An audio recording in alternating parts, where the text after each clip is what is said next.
was the first day of Hanukkah. The first candle on the menorah was lit last night, and now we are eager to feast on some Festival of Light goodies. And now that these are actually all that light. But last week, Dylan and Carson caught up with lifestyle expert and author of No Mistaking Baking, Jamie Geller, who showed them how to make delicious latkes and babkas.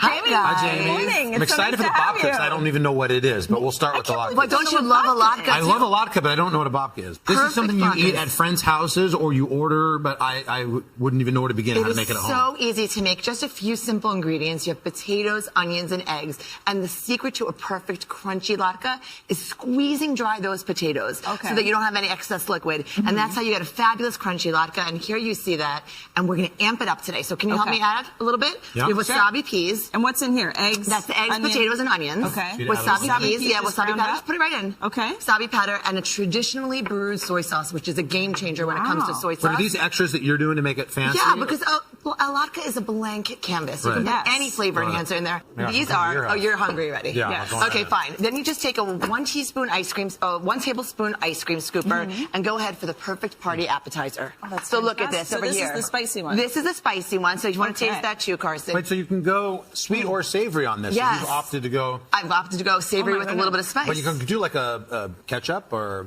Ketchup it's so funny. It's so not traditional, but it's fried potatoes. So you're absolutely right. I'm a big fan of babka. Okay, babka was made famous by Seinfeld. You're not a Seinfeld guy? That's why I'm so amazed. There's another babka. So, twisted, braided, yeasty Jewish cake. All right. So we make a simple, regular in a stand mixer. You've got your flour, your yeast. I actually bake with extra virgin olive oil. It brings great quality. Really? To the, oh, thank you so much. I'm going to take these off. Okay, fabulous. So the yeast is in here, so the dough's going to rise. At home, right? So, yeah, thank you. So the dough rests for 1 hour. And look how fluffy and gorgeous it is. I'm going to need your help over here, Carson. Yes, I'm here. Okay. Now, what we do here is we brush the dough with olive oil. Nobody wants a dry babka. Carson, you don't want a dry babka no, either, not right? at all. Okay, this is a very technical term here. Okay, they taught you this in culinary school. This is what we professionals call the schmear. The schmear. Okay, yes. So all your kids can help you with that, even your almost 2-year-olds. You schmear this on, leaving a border about 1 inch all across the side, and then come over here. We are going to braid. Okay, so come over here, Dylan. We're all going to work together. I'm putting you guys to work. Good. A blueberry. So you roll it up like a jelly roll. Okay. You slice the braid in half. Down the middle, I have cranberry orange. You have blueberry. You have chocolate. Oh my goodness. Twist it. Twist it. Yeah. Once, and then just keep twisting. Okay. Just keep going till the very, very, very end. Only like the bottom half of it. All the way. Now we're going to go to the top. Don't you worry. Got it. Okay. We're not going to leave anyone out. I had to give my daughter a braid recently, and I literally went to YouTube. Right. I always say this is how you would braid a little It's very similar to this process. Yes. 2 pieces. This is 2 pieces, not the 3. We need to provide gloves last time. It can be a little messy. Okay, a little bit messy. Okay. It's all going to come out gorgeous. Tell me when you guys are ready. I'm ready. Well, Carson's look pretty good. Not bad. That YouTube was a good. I got 2 daughters. Yeah. You got to do a YouTube for how to braid a babka. Got it. Okay, take the 2 ends and bring it together. And then you just smush it into. Okay. Just pass the towel. Look at this. It's a beautiful. This is something that you traditionally buy in a bakery that you now can make at home. And that dough is How do you easy bake to it make. off? How long is it?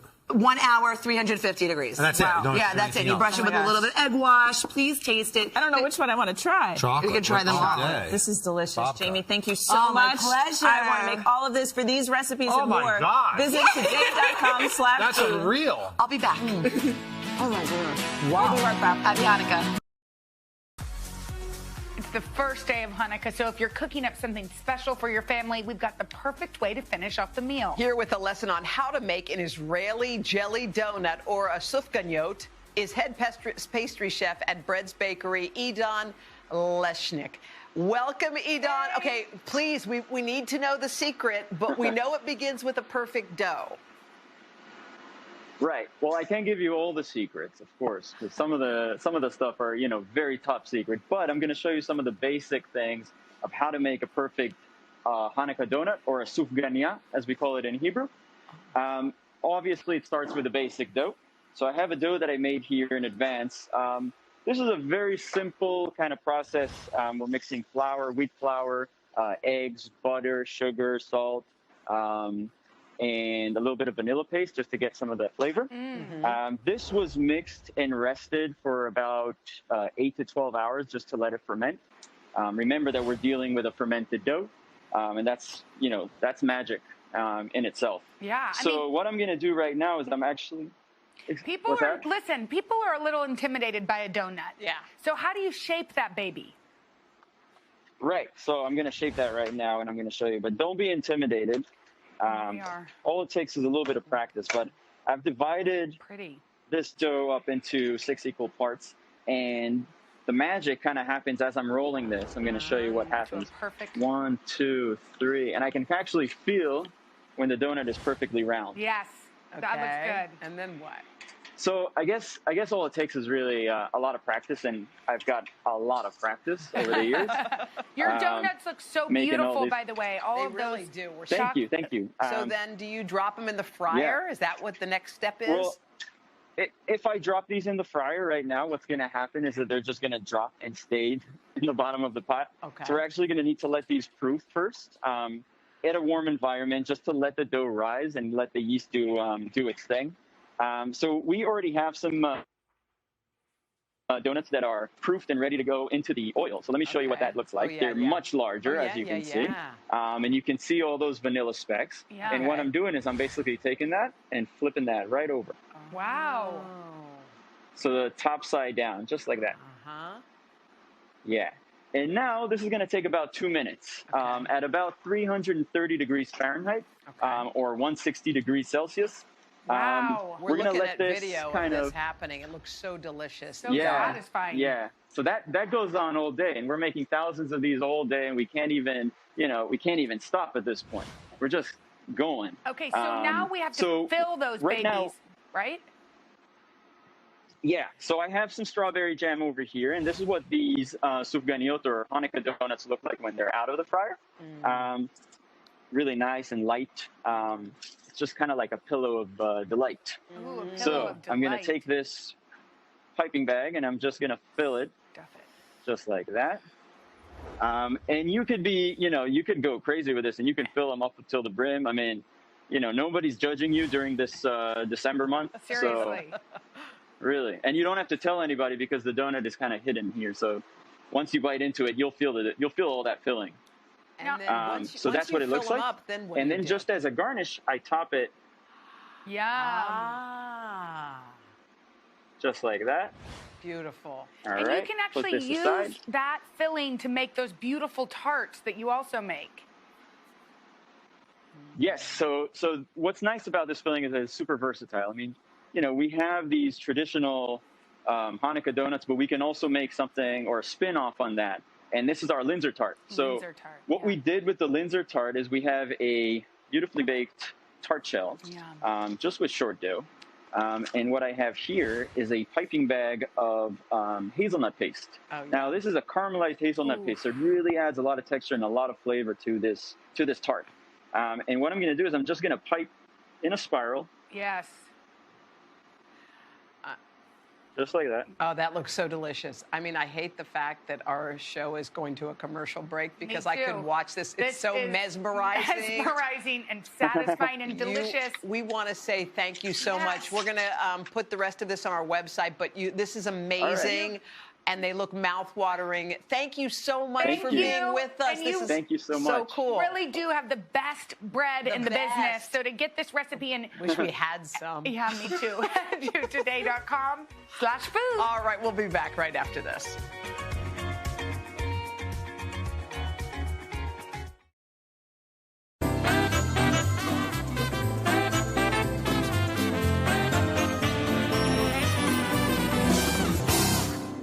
Even if you don't celebrate Hanukkah, this recipe is a must for any holiday feast.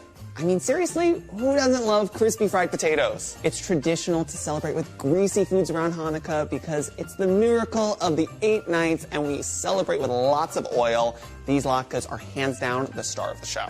Let's get started with our potatoes and onion. I have 2 russet potatoes and I'm going to use about 1/4 of this yellow onion. Really, you're looking for 1 pound of potatoes. And obviously it's not required for the recipe, but ugly Hanukkah sweaters are encouraged. We have to get in on the holiday fun, just like the rest of you. Now we are going to grate. I have a box grater. We're going to be using the coarse holes. It's a bit of an arm workout, not gonna lie. But listen, we're eating fried foods. We gotta balance this out with a little exercise.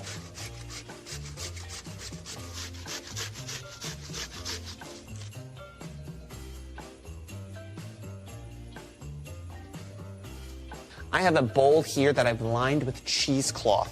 I'm going to throw this in. And it's just going to help us squeeze out all of the liquid because what is the enemy of fried food? Water. That will make it soggy, and nobody likes soggy latkes. And we're going to squeeze out all of the water from this. Really give it a good squeeze. When you think you got it all out, give it one more tug. You see all this here? This would not give you crispy latkes. This would give you sad, limp latkes. Awesome. Okay. This is gold right here. Please do not dump this into your sink just yet. We are going to put this to the side, and I'm going to tell you all about why you got to be saving your potato liquid. But we'll get to that in a second. For now, I'm going to grab another bowl, and we're going to start mixing together our latkes. Little bowl with our ball of potato and onion. And now you don't need a lot more. I'm going to throw in a 1/4 cup of matzah meal. You could also use flour. You could use breadcrumbs. I'm going to crack in 2 eggs.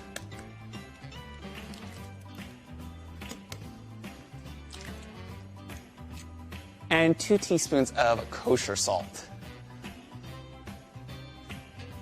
Now we're just going to start to mix this all up. It comes together pretty quickly. You get a little messy, but that's kind of the fun of this. That's why I'm wearing my ugliest sweater, of course, because if we get a little latke or grease on it, I'll live. So I have this bowl of liquid here. I'm going to walk over to the sink and pour off the liquid. What you're going to find stuck to the bottom is a thin layer of potato starch. This we're going to add back into our latkes. It's going to help bind and make them extra, extra crispy. This is the gold, the secret ingredient for the crispiest latkes. It's going to add more starch to bind it together and get extra golden in the pan.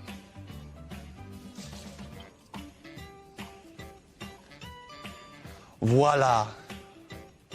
It's the weirdest thing. It feels so weird in your fingers, but it's the secret. I'm telling you right now. You're never going to just throw out that liquid ever again now that you found all of this magic that gets stuck to the bottom of your bowl. We're ready to fry now. I'm going to preheat a cast iron pan. I love cast iron because it's thick. It really helps get a nice golden crust. But we're going to throw in a 1/4 inch of vegetable oil. This pan's going to fit 3 latkes because you need to make sure you give enough space so that when you smash it, they don't all meld together. But really, no more than 4 per batch. Nothing is worse than dropping it in and you don't hear any noise. If you don't hear any noise, you're just going to end up with super greasy latkes.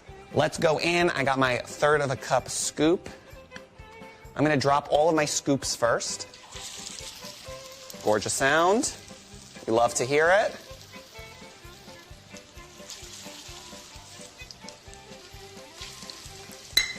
And now directly after, you got your spatula, and we're going to give it a nice old smash.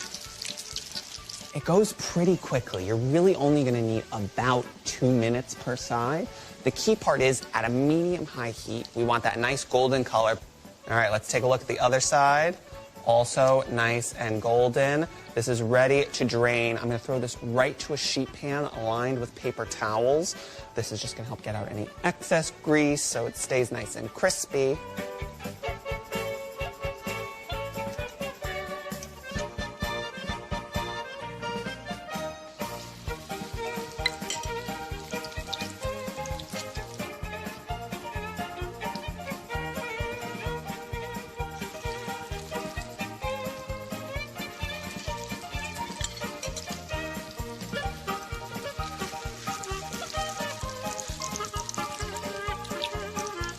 All right, let's do this. All right, the latkes are all fried. You want to have them while they're hot, so I'm going to grab my platter and we're going to start eating them while they're fresh. Okay, time for our latke party. We have our freshly fried latkes. Now, toppings. We have a lot to talk about. I grew up in an applesauce family. Many are of the belief that sour cream is better. You do you. I think there is no one that is better. It is whatever you love, whatever brings out the most nostalgia from your childhood.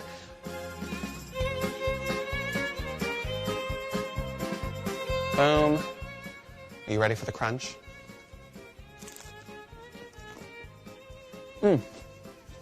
brings me right back to standing at the stove while my mom fried latkes. I'm telling you, even though I've taken over latke frying duty, it still brings up that same cozy vibe. This is the ultimate Hanukkah recipe. You need it at your holiday feast. Nothing like a perfect latke. Happy Hanukkah, everyone. I hope you have a crazy night full of tons of perfect crispy latkes.